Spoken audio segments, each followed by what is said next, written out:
I want to tell you something that took me 3 years, 2 lawyers, $40,000, and 1 complete emotional breakdown to understand.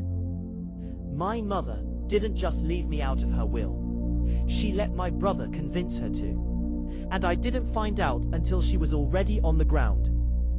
I know what you're thinking. You're thinking this is going to be one of those bitter, angry videos where someone just vents about their family for half an hour. And honestly, a year ago, you would have been right. But this isn't that video. This is the video I wish someone had made before my mother got sick. Before the conversations that never happened. Before my brother started showing up to her house 3 times a week, with a smile I only now understand was a strategy. This is the video about what really happens when a family sits down to divide what someone left behind. Not the estate planner's version. The version that happens at 2 a.m. when you're reading a will that makes no sense, and you realize the person you trusted most in your family was quietly, patiently, methodically taking everything. My name doesn't matter. What happened to me matters. And if you have a parent who is aging, or a sibling you're not entirely sure you can trust, then what happened to me could happen to you. So stay with me, because this story doesn't end the way it started. Let me tell you about my mother. She was one of those women who held everything together by sheer force of love. She remembered every birthday. She kept every drawing we ever made as kids in a folder in the hall closet. Finger paintings from 1994, still in there. She made the same pot roast every Sunday for 30 years because my father asked her to once, in 1987, and she never stopped.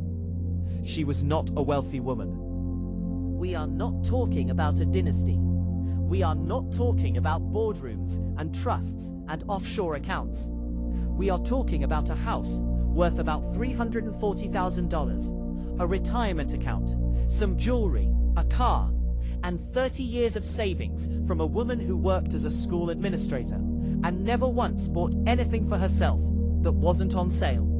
That was it. That was the whole thing. And yet, somehow, that modest, ordinary, hard-earned accumulation of a life was enough to end my family. My brother, I'll call him Daniel, is 4 years older than me. Growing up, we were close. Not best friend close, but close enough. We fought like siblings. We had our seasons of distance and our seasons of connection. When my father died in 2017, something shifted between us. I noticed it, but I couldn't name it at the time. Looking back, I can name it now. The moment my father died, Daniel started looking at my mother differently. Not with more love, with more calculation. He started calling her more, visiting more. He offered to handle her finances because she was overwhelmed with grief and paperwork. She was grateful. I was grateful. I thought it was generous. It wasn't generosity. It was positioning. But I didn't see it then. I was grieving my father. I was dealing with my own life, my job, my kids, the 1,000 daily demands that make it so easy to look away from the things you should be watching. And Daniel was watching, carefully, patiently, for 3 years. My mother's health started declining in 2019. Nothing sudden, just the slow, grinding erosion that comes when someone is in their mid-70s and the body starts keeping score.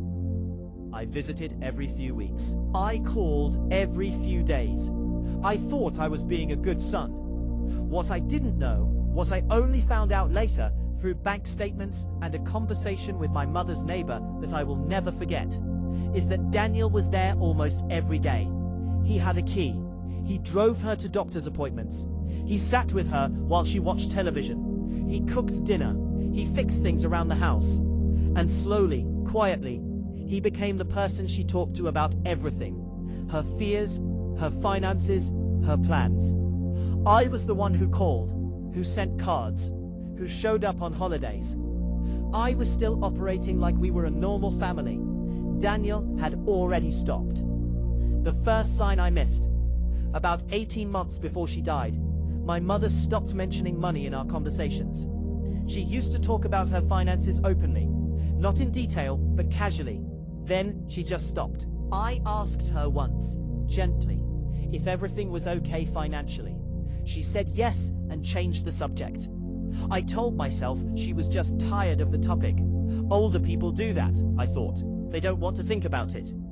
I was wrong. She had been told not to discuss it. The second sign, a new attorney. My mother had used the same estate lawyer for 15 years, a woman named Carol. Sometime in 2020, my mother switched attorneys. I found out after she died. The new attorney was someone Daniel had recommended.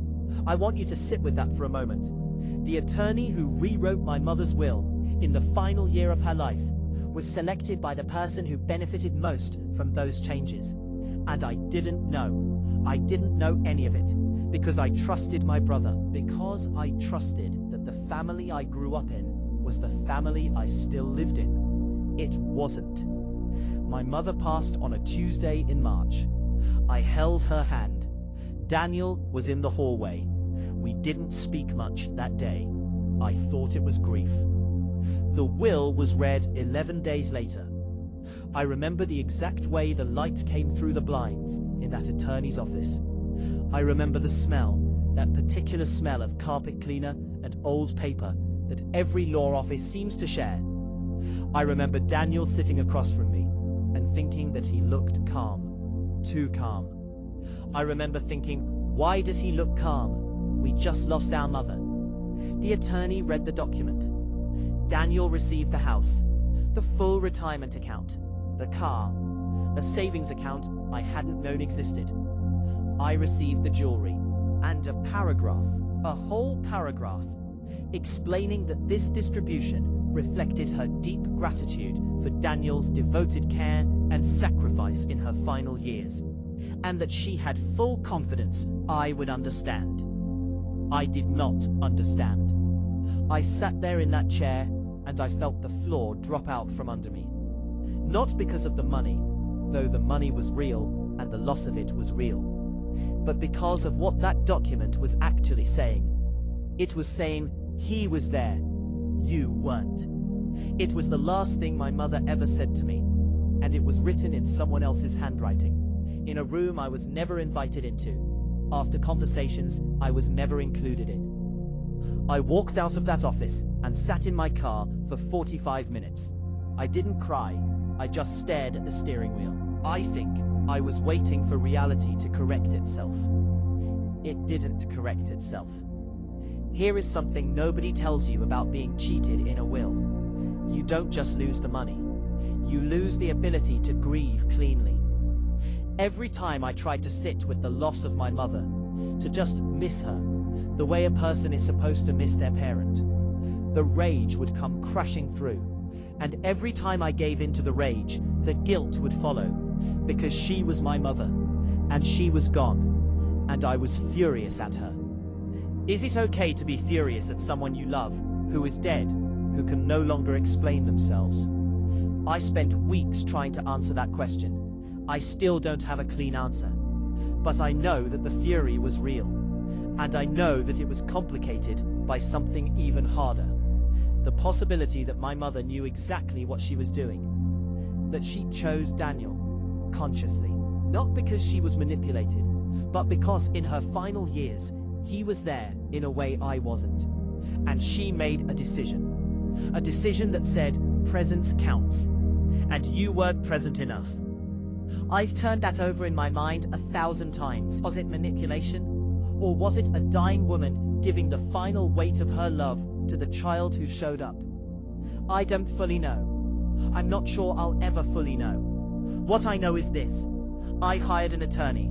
Because regardless of the emotional complexity, what I had discovered through records, through her neighbor, through conversations with her doctor, suggested that the process by which that will was changed was not clean. Let me be honest with you about what fighting back looks like. It is not a movie. There is no dramatic courtroom moment where the truth comes out and everyone gasps and justice is served in 90 minutes. Mountains of paperwork, dates being set and then moved. Your attorney calling with updates that are never as clear as you need them to be. Depositions where you have to sit across from your brother and watch him answer questions without flinching. It is expensive. My legal fees over 14 months came to just over $42,000. I had to take out a personal loan. I had to have conversations with my spouse that I am not proud of. And through all of it, Daniel never once reached out.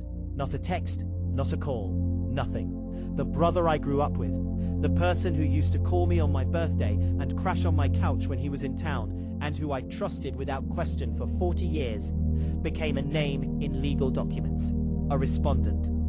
My attorney filed on the grounds of undue influence. The case rested on the timing of the will change, the selection of the new attorney, my mother's documented cognitive decline in her final months, and testimony from her neighbor and her original attorney, Carol, who confirmed that my mother had expressed very different intentions about the estate as recently as 2019. It was a real case, solid enough that Daniel's attorneys offered a settlement 4 months in. He knew what he had done, and he knew it would come apart under scrutiny. We went back and forth for another 3 months. My attorney negotiated hard. I told her, I don't want everything. I want what is fair. I want what my mother actually intended before someone started working on her. I want to be honest about the parts that almost stopped me. There were nights, and there were a lot of them, where I sat with the thought that maybe I should just let it go. Take the jewelry and the figurines and walk away. Not because Daniel deserved to win, but because the fight was costing me in ways money couldn't fix. My kids saw me stressed in a way I'd never been stressed before. My marriage bore a weight it wasn't designed for. I had nightmares about my mother, not grief dreams, but argument dreams. Dreams where I was trying to explain something to her and she kept turning away. Grief with a legal case attached to it doesn't let you rest, ever. I also had to sit with something uncomfortable, the social dimension. Contesting a will is not a private act. Family members found out, old friends found out, and some of them, not all, but some, looked at me the way people look at someone who fights over an inheritance, like I was the one who had done something wrong. There is a social tax on fighting for what's yours when it involves family money. People are uncomfortable. They want you to be gracious, to rise above, to let it go. And sometimes on the worst nights, I wanted to give them that. I wanted to be the person who let it go and was fine. But I wasn't fine, and letting it go wouldn't have made me fine. It would have just made me quietly not fine for the rest of my life, while Daniel lived in my mother's house. So I kept going. The call came on a Wednesday morning. My attorney, she told me to sit down. Daniel had accepted the final settlement offer. I got the house. Not because I fought harder than him, not because the law is perfect or that justice always wins, but because the evidence was there, the truth was there, and in the end, a man who had spent 3 years quietly engineering his advantage did not want to stand in a courtroom and answer for it under oath.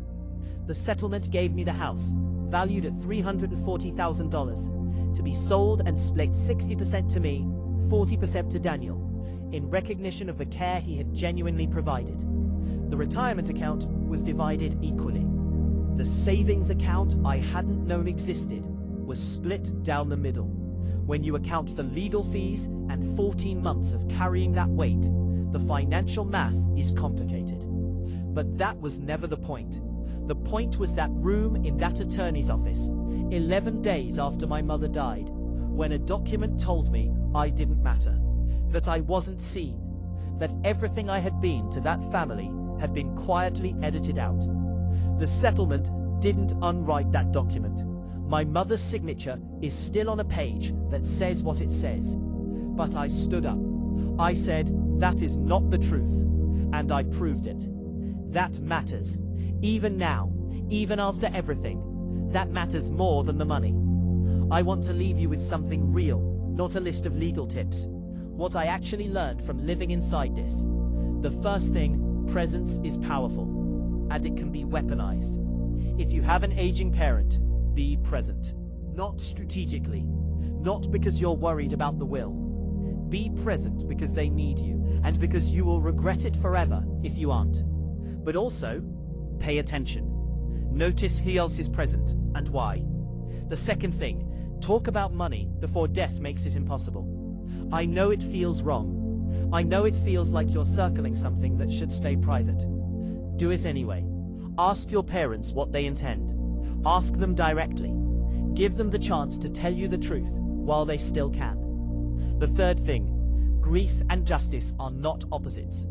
You are allowed to miss someone and also hold them accountable for the harm done under their roof. Those two things can live in the same heart. It's hard, but they can. And the last thing, the one I want you to carry out of this video, you are allowed to fight for what is true, even when it's hard, even when people look at you sideways, even when it costs more than you thought you had. Because the alternative, the silence, the acceptance of a lie written into a legal document, that would have followed me for the rest of my life. I sold my mother's house 6 months after the settlement. I stood in the empty living room one last time before the buyers took it. I looked at the walls where the pictures used to hang, the hall closet where she kept our drawings, and I talked to her, out loud in that empty room. I told her I understood why she made the choices she made. I told her I forgave her for what she couldn't see. I told her I loved her and that I hoped she knew it. And then I walked out, and I did not look back. That is what winning looks like. Not a number in an account. It's walking out of an empty room without a weight on your chest. It's knowing the truth, saying the truth, and living past the lie. If you watched this whole video, I need you to know something. You are not alone. Whatever version of this story you are living, whether you're in the middle of it, just starting to suspect something is wrong, or years past it and still carrying the weight, you are not the only one. And it is never too late to tell the truth.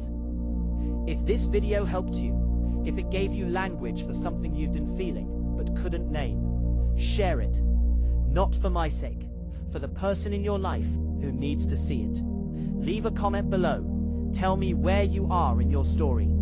Just still fighting, or I made it through, or I needed to hear this today. I read every single one, because there is always more to say when it comes to the things families hide behind closed doors. I'll see you in the next one.